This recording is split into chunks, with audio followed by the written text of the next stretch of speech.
This is a tricky one. But how do you know if you're the right path in your 20s? Like, how can you know? In my experience of life, I'm 26. I'm Steffi. It comes back to three things. The first one I would say is when you follow your own voice. Not the one of your parents, not the one of your partner, not the one of your friends, family, people, etc., but your own.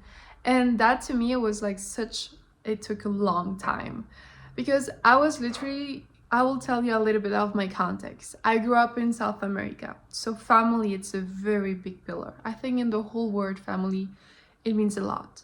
But when you go against from what your family thinks, that's when things break. And to me, that was very hurtful because I always felt like it was a little bit outside of what my family wanted. And it's not that I don't love my family. Like, don't get me wrong, I love my family.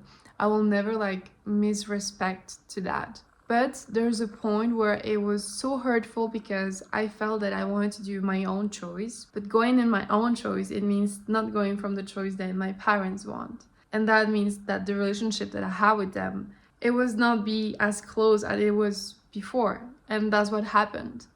But that was the consequences of choosing my own voice. And believe me, it hurted so bad for a lot of time. I was crying just with a call. Like, I cannot control it. It was so hard. But until now, I let it go and I understand that the path that I want to go, my family sadly cannot understand that because they haven't experienced it. They haven't seen it. And from my own experience, I saw people experience the path that I want to go, and I'm following their advice because that's the life that I want to have and I want to have. So that's the thing that I will tell to you, like, follow your own voice. And it's very hard, like, because you are like in a position when you have to literally give up something. To me, in this case, was give up the bond and closeness that I have with my family before.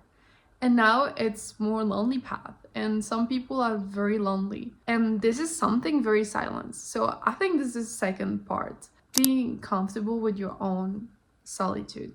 And believe me, when I got like friends and then they left, I was heartbroken. Same with partners. When I have a partner, it was like, oh my god, it's gonna be so nice. I'm not gonna be lonely. I'm not gonna be this feeling of, just by myself. Because I always grew up by myself. I was always lonely. Like, even now, I'm lonely, but it's different. I think that when you're afraid of something, you're attracted even more to your life in different ways.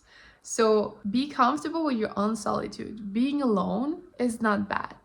Feeling lonely, it is feel bad, but in a moment that you change your perspective of, I feel lonely, how do I use this to my advantage? Like, this is the only time, if you put it in framing like this is the only time I'm gonna be like very alone right now. How I can enjoy this moment to become my better version, to become this person that I see in myself, but I'm not yet. How I can use this time to learn, how I can use this time to have a skill, how I can use this time to build a life that I want, and not being sad thinking about our people, because you know how much time is wasted on that? A lot. And I know not all people are the same, but if you're watching this video, it's because maybe you kind of have been there. So being comfortable in your loneliness and frame it in the good way. And the third thing that I think it will come very important is if you're putting yourself out there, like I'm doing right now. And sometimes it can feel a little bit like cringe for a lot of people. It can feel like it's something more of a generation than other, but who cares? I think when you put yourself out there, you can meet the right people. You can connect with the people who think like you, who are like, want to express themselves. You can find opportunities. You can find everything outside. And I don't mean it can be sound contradictory because to be yourself you have to find everything inside, but you have to complement with just going outside for the opportunities to find you. If you're in your room, if you're just in the same place, if you're not even like a social person, but then just like the internet, for example, it's mega giant. You can just go to webinars, go to courses, go to learn this, to contact people. There's so many ways to just not stay in the same place that you're right now, and it's by taking action and self-belief. I think that will resume everything to myself, that I feel in the right path, even if I don't have all the results that I want right now, because that's how it works.